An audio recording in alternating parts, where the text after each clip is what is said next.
Shalom, puji Tuhan pada minggu pagi yang indah ini kita masih diperkenankan untuk bersama-sama dalam ibadah.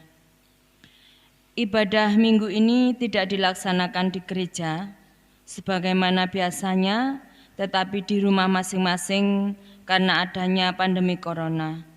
Walaupun sudah ada kelonggaran PSBB, kita tetap ibadah di rumah masing-masing. Dan hal ini tidak mengurangi hakikat dari ibadah itu sendiri. Jemaat yang dikasihi Tuhan, mari kita bangkit berdiri, kita pujikan Kidung Ria nomor 13 bait yang pertama.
Bapak, Ibu, dan saudara-saudara yang dikasihi dan dimasihi Tuhan, ibadah minggu ini, 5 Juli 2020, adalah ibadah Pekan Anak dengan dipandu tema iman yang dihayati dan diajarkan sejak dini sebagai laku hidup. Karena saya menggunakan hanya satu bacaan saja dari Injil Matius, pasal 11 ayat 16-19, maka temanya saya sederhanakan, menghayati panggilan Tuhan di dalam kehidupan. Bapak, Ibu, dan saudara-saudara yang dikasihi dan masih Tuhan, mari ibadah ini kita serahkan kepada Tuhan dengan pengakuan yang demikian. Aku hendak memuji Tuhan selama aku hidup, dan aku bermasmur bagi Allahku selagi aku ada. Terpujilah yang empunya langit dan bumi, yang tetap setia memelihara karya miliknya. Turunlah kiranya anugerah dan sejahtera yang datang dari Allah Bapa, Tuhan Yesus Kristus dan Persekutuan Roh Kudus turun atas ibadah kita. Amin. Kita sambut nama Tuhan, Bapak, Ibu, Saudara yang dikasihi Tuhan, dari Kidung Ria nomor 13 baitnya yang kedua.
Jemaat disilakan duduk.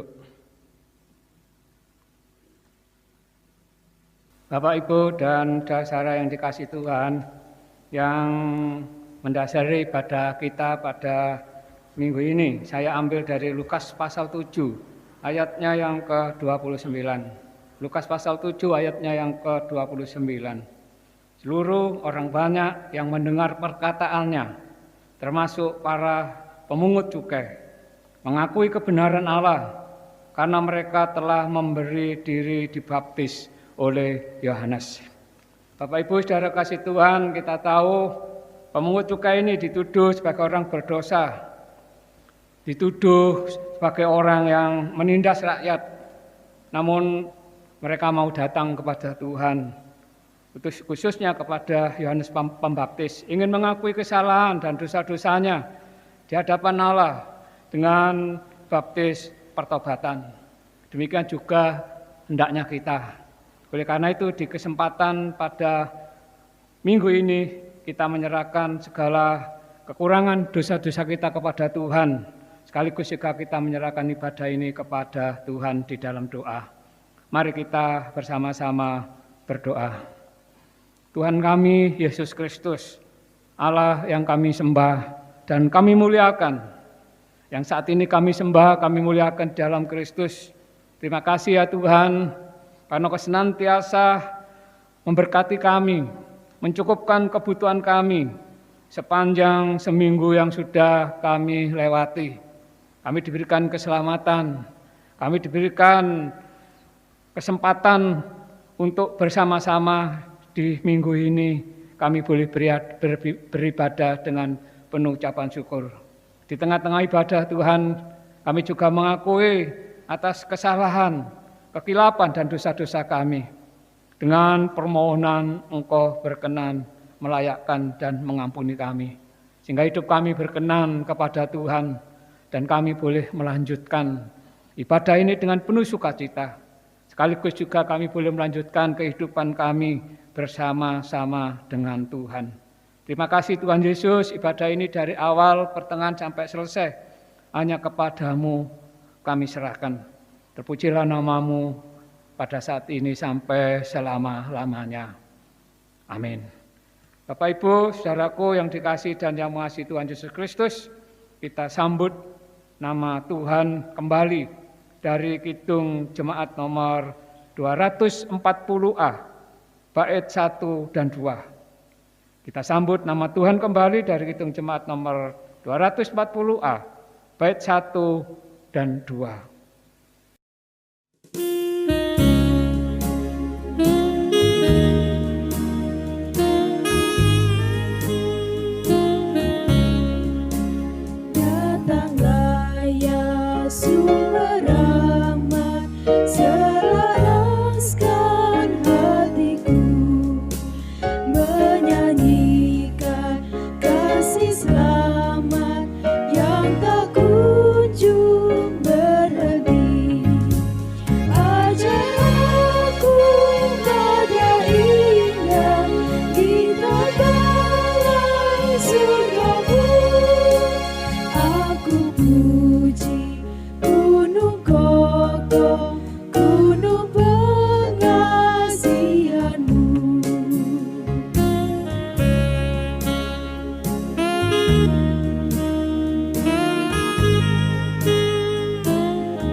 Saudara-saudara yang terkasih di dalam Tuhan, marilah kita menerima membaca firman Tuhan pada saat ini yang terambil dari Matius 11 ayat 16 sampai 19.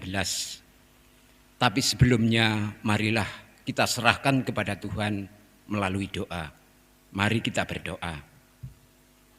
Tuhan Allah Bapa yang di surga, yang selalu kami sembah dan kami puji di dalam Tuhan Yesus Kristus, perkenankan kami mengucapkan puji syukur dan terima kasih atas penyertaan Tuhan di dalam kami membangun ibadah dari awal sampai sekarang dalam keadaan selamat. Pada saat ini kami akan membaca merenungkan sebagian firman-Mu. Bukalah mata hati kami, sehingga firman-Mu selalu tertanam di hati kami, dan kami dapat mengerti dan menjalani apa yang menjadi kehendak Tuhan dalam kehidupan kami. Bagi Bapak Pendeta Subakti yang Tuhan pakai untuk menyampaikan firman pada saat ini, urapilah Tuhan dengan Roh Kudus-Mu, supaya apa yang tersampaikan hanyalah kehendak Tuhan yang jadi. Di dalam nama Tuhan kami Yesus Kristus, kami berdoa. Amin. Firman Tuhan pada saat ini terambil dari Matius 11 ayat 16 sampai 19 yang demikian. Dengan apakah akan kuumpamakan angkatan ini? Mereka itu seumpama anak-anak yang duduk di pasar dan berseru kepada teman-temannya, "Kami meniup seruling bagimu, tetapi kamu tidak menari. Kami menyanyikan kidung duka, tetapi kamu tidak bergabung. Karena Yohanes datang, ia tidak makan dan minum, dan mereka berkata, ia kerasukan setan. Kemudian Anak Manusia datang, ia makan dan minum, dan mereka berkata, lihatlah, ia seorang pelahap dan peminum, sahabat pemungut cukai dan orang berdosa, tetapi hikmat Allah dibenarkan oleh perbuatannya. Amin. Marilah kita sambut dengan kidung KPJ nomor 192, bait yang pertama.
Bapak, Ibu, dan saudara-saudaraku yang dikasihi dan dimasihi Tuhan, dari bacaan Matius 11 ayat 16 sampai 19 tadi, ayat nasnya saya ambil dari ayat 19C.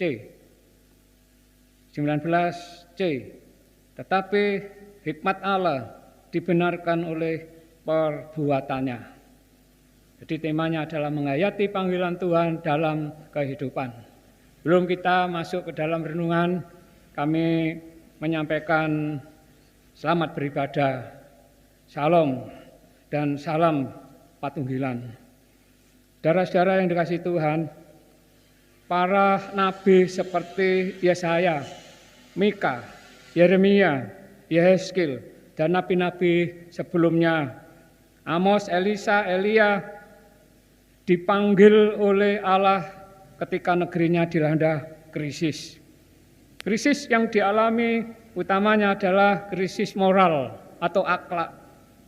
Dan hampir sebagian para pemimpin atau raja seperti Raja Ahaz, Manase, Yoahaz, Yoyakim, dan Zedekia hidup di dalam tindak kekerasan, hidup di dalam kejahatan. Nah, kejahatan yang dilakukan tidak saja menindas dan memeras rakyatnya, saling rebutan kekuasaan, tetapi juga mereka mendua, bahkan menyembah Baal. Nah, dalam situasi ini Nabi dipanggil oleh Allah untuk mengingatkan, menegur kepada para pemimpin atau raja agar mereka tetap setia dan setia pada tugas panggilannya, bahwa ia dipilih sebagai raja yang teokrasi, yakni raja yang tugasnya melindungi, membela, dan mensejahterakan rakyatnya. Itu yang pertama. Dan yang kedua, supaya raja atau para pemimpin ini tidak jatuh kepada kesalahan yang fatal, sehingga membawa pada kehancuran bangsanya. Dengan tetap berpegang teguh dan setia pada tugas panggilannya, maka rakyatnya boleh menikmati kehidupan yang aman dan damai sejahtera. Itu tujuan para nabi dipanggil Tuhan di tengah-tengah bangsanya. Nah, Bapak Ibu saudara kasih Tuhan, kalau zaman sekarang kritik, teguran, dan peringatan kepada para pemimpin biasanya disuarakan oleh para seniman, misalnya melalui sebuah lagu, bisa melalui sebuah puisi atau sentilan politik, bisa saja melalui demo secara langsung. Misalnya melalui lagu, misalnya ada lagu Hari Kiamat. Ada lagu juga judulnya tentang sindiran tentang babi-babi yang gemuk sekali. Dan masih banyak. Kalau itu belum mampu mengubah para pemimpin, saudara-saudara bisa melalui demo langsung, turunkan, lengserkan, dan seterusnya. Itu yang dilakukan zaman sekarang, yang berbeda dengan zaman pada para raja-raja saat itu. Bapak Ibu Saudara yang dikasihi Tuhan, firman Tuhan yang baru saja kita dengarkan bersama-sama tadi, situasi yang dihadapi oleh para nabi yang seperti saya sebutkan tadi, Nabi Yesaya, Yeremia, Yehezkiel, dibandingkan dengan Nabi Yohanes Pembaptis, itu sangat berbeda suasananya. Demikian situasinya. Nabi Yohanes Pembaptis dipanggil di tengah-tengah situasi yang sangat berat dan mengancam, situasi yang sangat berbahaya, di mana Nabi Yohanes menghadapi Herodes yang sangat sadis dan keji. Dan berikutnya Nabi Yohanes juga menghadapi para imam dan ahli-ahli Taurat yang jahat dan munafik. Dua situasi ini yang dihadapi oleh Nabi Yohanes, yang berbeda dengan nabi-nabi yang sebelumnya tadi. Kita tahu bahwa Nabi Yohanes ketika menegur, mengingatkan kepada Herodes karena mengambil Herodias, istri dari Filipus yang adalah saudaranya sendiri. Nabi Yohanes Pembaptis menegur kepada raja, itu tidak halal engkau mengambil Herodias, itu najis, itu dosa, itu haram, kata Nabi Yohanes Pembaptis kepada Herodes. Herodes tidak hanya memenjarakan Nabi Yohanes karena teguran tadi, karena peringatan tadi, tapi juga anak-anak sebelumnya sudah dibunuh, anak-anak di Bethlehem. Juga memenjarakan Petrus, dan akhirnya juga Nabi Yohanes dipenggal kepalanya. Itu karena sang raja tersinggung dan sakit hati. Maka sekali lagi Nabi Yohanes dipenjarakan dan akhirnya dibunuh. Berikutnya, Nabi Yohanes juga menghadapi para imam dan ahli Taurat yang jahat. Mestinya para imam ini mendukung Nabi Yohanes Pembaptis dalam menjalankan tugas panggilannya. Namun para imam dan ahli Taurat ini malah membencinya, malah memusuhinya dengan mengata-ngatai bahwa ajaran Yohanes Pembaptis itu sesat. Ajaran Yohanes Pembaptis itu dari setan, yang di ayatnya yang ke-18. Karena Yohanes datang, ia tidak makan dan tidak minum, dan mereka berkata, ia kerasukan setan. Dia katakan Yohanes itu kerasukan setan, ajarannya adalah ajaran sesat. Bapak Ibu Saudara yang dikasihi Tuhan, memang kita tahu bahwa Nabi Yohanes Pembaptis dan pengikutnya hidup di padang gurun, makan makanan madu hutan dan belalang. Ia menolak kenikmatan dunia, ia menolak kekayaan, kemewahan. Dunia ini dinilai jahat oleh Nabi Yohanes. Dan Nabi Yohanes memisahkan dari masyarakat umum. Tapi Nabi Yohanes juga merindukan kedatangan Mesias, kedatangan Tuhan Yesus, dengan mengajak umatnya untuk datang dan mengakui kesalahan dan dosanya lewat baptis tobat atau baptis pertobatan itu. Namun bagaimana dengan para imam dan ahli Taurat yang setiap hari, setiap jam berada di bait Allah? Apakah mereka, para imam ini, menyiapkan diri dalam menyambut Kristus? Tidak, jemaat. Apakah para imam ini juga menerima baptis pertobatan Nabi Yohanes Pembaptis? Juga tidak. Melainkan para imam ini dan ahli Taurat ini menghinanya tadi, bagaimana ayat 18. Bahkan tidak hanya menghina Nabi Yohanes, para imam ini di ayat 19b, para imam dan ahli Taurat ini juga menghina Tuhannya. Ayat 19b, lihatlah, ia seorang pelahap dan peminum, sahabat pemungut cukai dan orang berdosa. Nah, itu tuduhan dan hinaan para imam dan ahli Taurat kepada Yohanes Pembaptis dan kepada Tuhan Yesus. Nah, bagaimana sikap Tuhan Yesus terhadap mereka, para imam yang angkuh ini, yang munafik ini? Ya, Tuhan Yesus menjawabnya di ayat 19c dengan sabar. Tetapi hikmat Allah dibenarkan oleh perbuatannya. Itu jawaban Tuhan Yesus. Hikmat Allah dibenarkan oleh perbuatannya. Artinya karunia, keselamatan yang diberikan kepada mereka yang hidup dalam pertobatan. Karunia dan keselamatan diberikan pada mereka yang mau mengakui kesalahan dan dosa-dosanya di hadapan Tuhan. Bukan kepada mereka yang angkuh dan jahat seperti ahli-ahli Taurat tadi atau tokoh-tokoh agama tadi. Bapak, Ibu, dan saudaraku yang dikasihi Tuhan. Berikutnya ayat 16 dan 17. Dengan apakah akan kuumpamakan angkatan ini? Mereka itu seumpama anak-anak yang duduk di pasar dan berseru pada teman-temannya. Di sini Tuhan Yesus mengkritik, menyindir, dan mengingatkan kepada para ahli-ahli Taurat dan para imam yang duduk di mahkamah agama tetapi bersikap seperti anak-anak yang tidak mempunyai tujuan hidup, yang kesukaannya bermain-main dan duduk di pasar sebagaimana tadi digambarkan. Mereka, para imam ini, tidak peduli pada perkara-perkara yang berkaitan dengan damai sejahtera. Para imam ini juga tidak peduli pada perkara-perkara yang berkaitan dengan keselamatan kekal, kehidupan abadi. Mereka kesukaannya menyalahkan orang lain, nyacat, merasa benar sendiri, merasa suci sendiri, dan orang lain, termasuk Yohanes tadi, dituduh iblis, setan, dan tidak waras.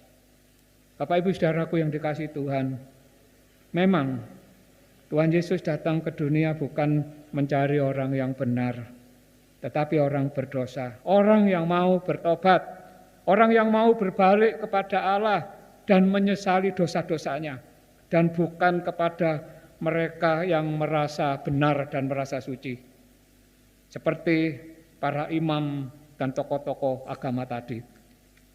Itulah sebabnya Tuhan Yesus datang kepada mereka, pemungut cukai dan orang-orang yang dicap berdosa tadi. Ayat Matius 18 ayat 1. Anak manusia datang untuk menyelamatkan yang hilang. Anak manusia atau Tuhan datang untuk menyelamatkan orang berdosa. Mengapa? Ya, di Lukas pasal 7 ayat 29 dasar tadi yang saya baca ayatnya. Seluruh orang banyak yang mendengar perkataannya termasuk para pemungut cukai kebenaran Allah karena mereka telah memberi dibaptis oleh Yohanes.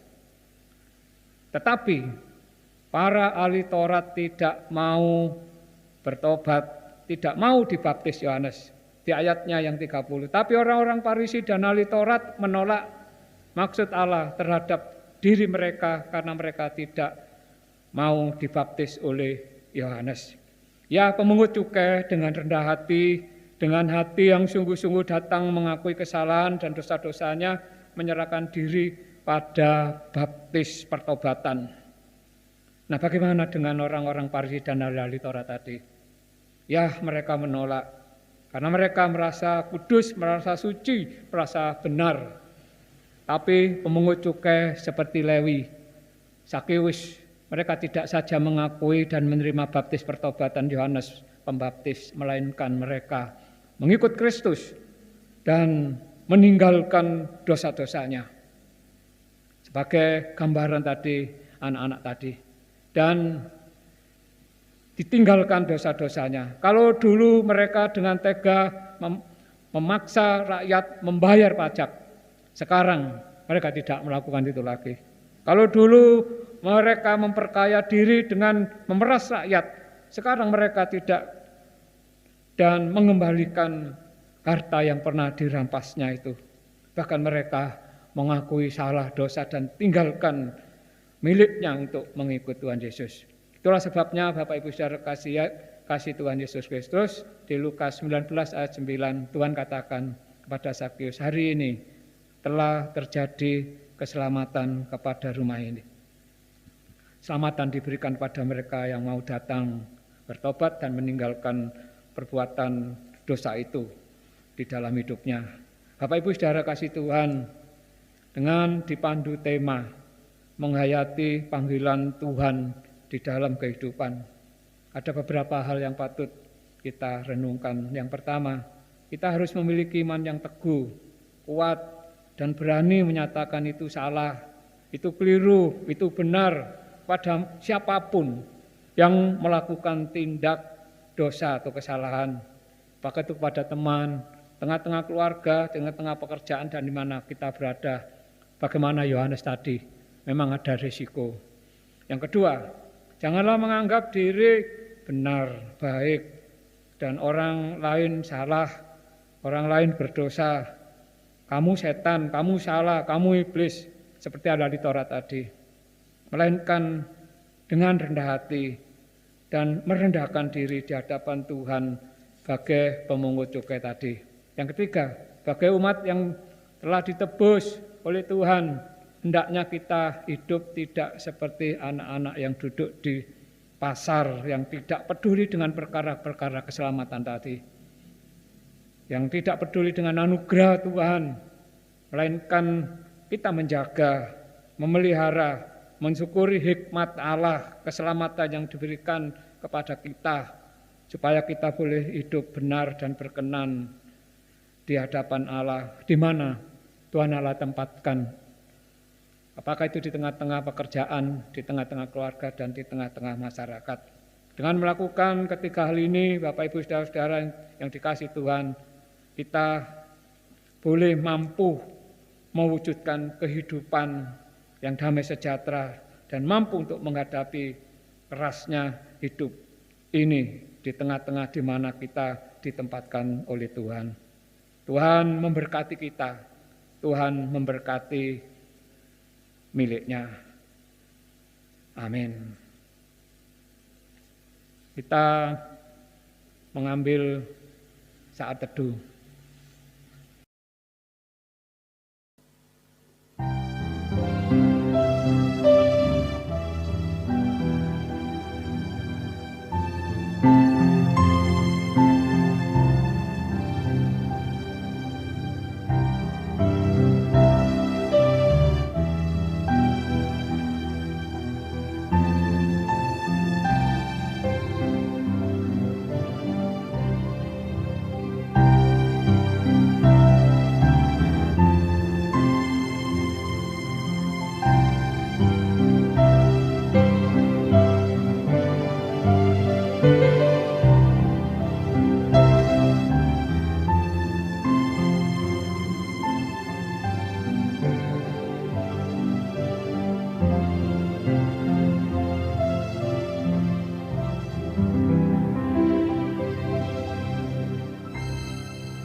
Bapak, Ibu, dan saudara-saudaraku yang dikasih dan yang masih ke Tuhan, kita sambut kembali nama Tuhan dari Kidung Jemaat nomor 355, baitnya yang pertama. Kidung Jemaat nomor 355, baitnya yang pertama.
Jemaat yang dikasihi Tuhan, kami undang bangkit berdiri. Mari bersama-sama di dalam pengakuan iman rasuli. Aku percaya kepada Allah Bapa yang Maha Kuasa, Khalik langit dan bumi, dan kepada Yesus Kristus, Anaknya yang tunggal Tuhan kita, yang dikandung daripada Roh Kudus, lahir dari anak darah Maria, yang menderita di bawah pemerintahan Pontius Pilatus, disalibkan, mati dan dikuburkan, turun ke dalam kerajaan maut. Pada hari yang ketiga, bangkit pula dari antara orang mati, naik ke surga, duduk di sebelah kanan Allah Bapa yang Maha Kuasa, dan akan datang dari sana untuk menghakimi orang yang hidup dan mati. Aku percaya kepada Roh Kudus, gereja yang kudus dan am, persekutuan orang kudus, pengampunan dosa, kebangkitan daging, dan hidup yang kekal. Jemaat dipersilakan duduk kembali. Bapak, Ibu, dan saudara-saudara yang dikasihi Tuhan, kita patut bersyukur kepada Tuhan atas berkat yang telah kita terima, baik kesehatan, rezeki, kekuatan, dan keselamatan. Oleh karena itu, mari kita menyerahkan persembahan kepada Tuhan dengan diiringi pujian Kidung Jemaat nomor 393 ayat 1 sampai selesai. Namun sebelum kita mengedarkan pundi persembahan, kita dasari dengan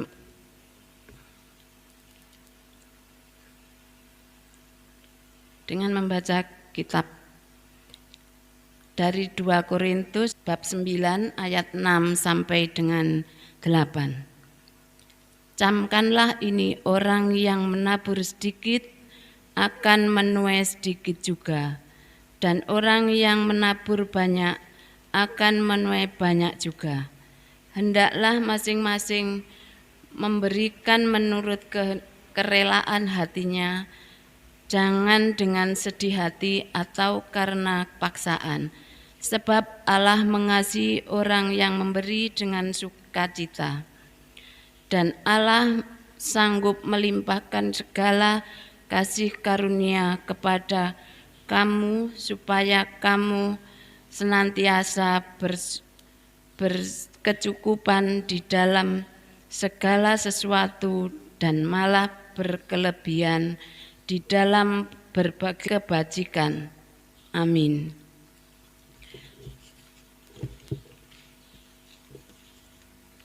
Mari kita memuji Kidung Jemaat nomor 393.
Bapak, Ibu, dan saudara, kita akan bersama-sama masuk dalam doa syafaat, sekaligus juga akan berdoa untuk persembahan dan juga bangsa yang sekarang sedang dilanda pandemi corona. Mari kita masuk dalam doa agar Tuhan memberikan berkat bagi bangsa ini juga kita semua.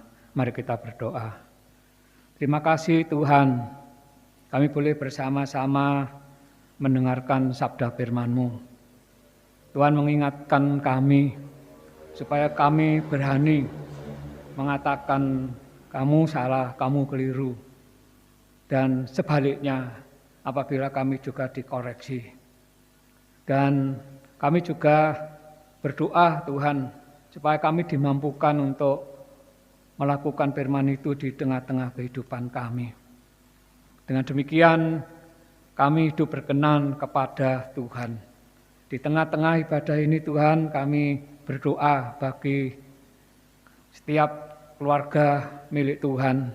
Berkati apa yang menjadi keperluan, kebutuhannya, keamanan, kesehatan Tuhan, bahkan keselamatan.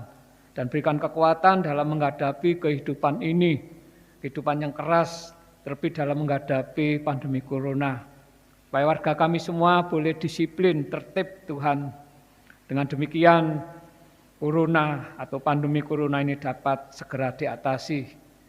Tuhan, kami serahkan juga bangsa atau pemimpin bangsa kami yang ikut ambil bagian untuk mengatasi pandemi corona ini Tuhan. Berikan kekuatan, berikan kesabaran Tuhan. Dan akhirnya masyarakat mendukungnya sehingga pandemi corona ini dapat tersirnakan. Tuhan, sehingga kami dapat boleh melakukan kegiatan aktivitas kami dengan penuh sukacita dan syukur di tengah-tengah kehidupan masyarakat, keluarga, dan gereja. Tuhan kami Yesus Kristus, kami menyerahkan persembahan yang sudah kami kumpulkan. Karena persembahan ini untuk kemuliaan nama-Mu ya Tuhan. Dan kami yang telah menyerahkan persembahan Tuhan memberkati kami. Dan kami semakin boleh menyerahkan persembahan hidup kami kepada Tuhan. Tuhan kami Yesus Kristus, ini doa permohonan kami. Semuanya hanya kami alaskan di dalam kasih dan kuasa Tuhan kami Yesus Kristus yang telah mengajarkan doa Bapa kami.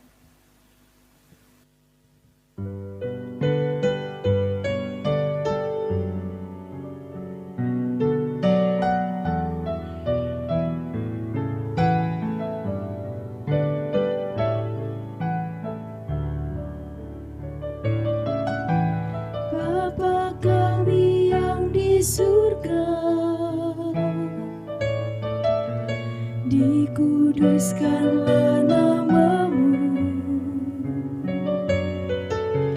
datanglah kerajaan-Mu, jadilah kehendak-Mu di bumi seperti yang di surga. Berikan kami hari ini makanan yang secukupnya. Ampuni kesalahan kami, seperti kami ampuni orang yang bersalah pada kami. Jangan bawa kami ke dalam pencobaan, tapi lepaskan kami dari yang jahat. Karena Engkau punya kerajaan dan kuasa, kemuliaan selamanya. Amin, amin, amin.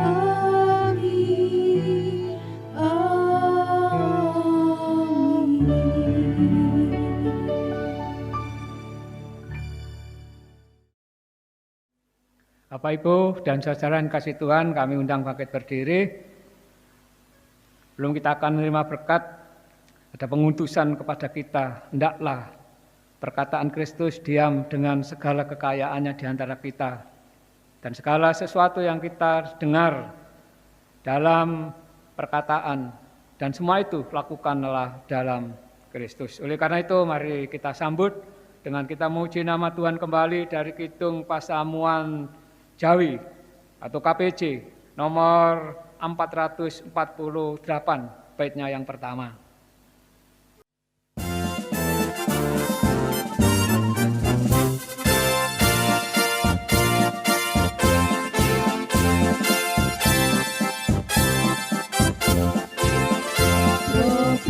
Jurite Gusti kang samyo dinuto, ayo padha suwala nyebar kabar adyo, yeku kabar serama tetas saka swarga kang sinuper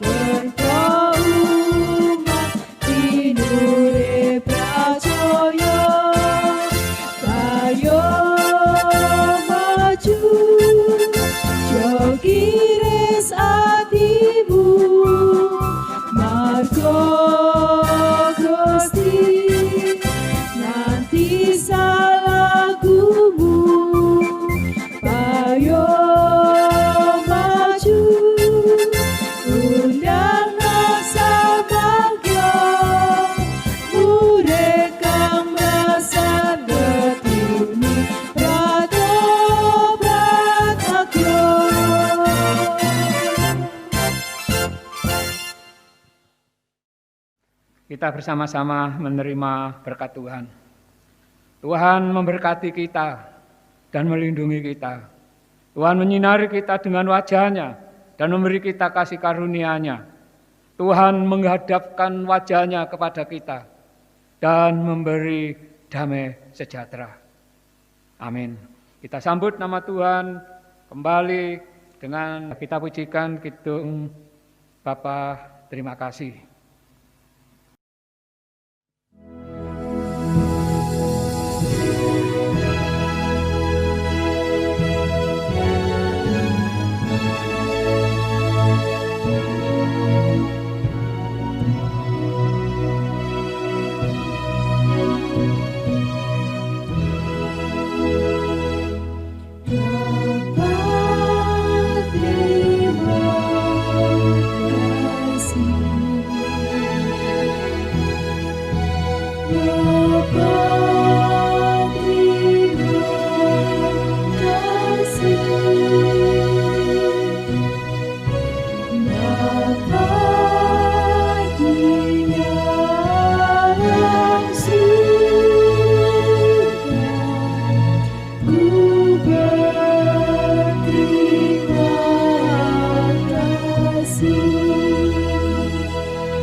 Bapak, Ibu, dan saudara yang dikasihi Tuhan, dipersilakan duduk dan boleh mengambil saat teduh kembali.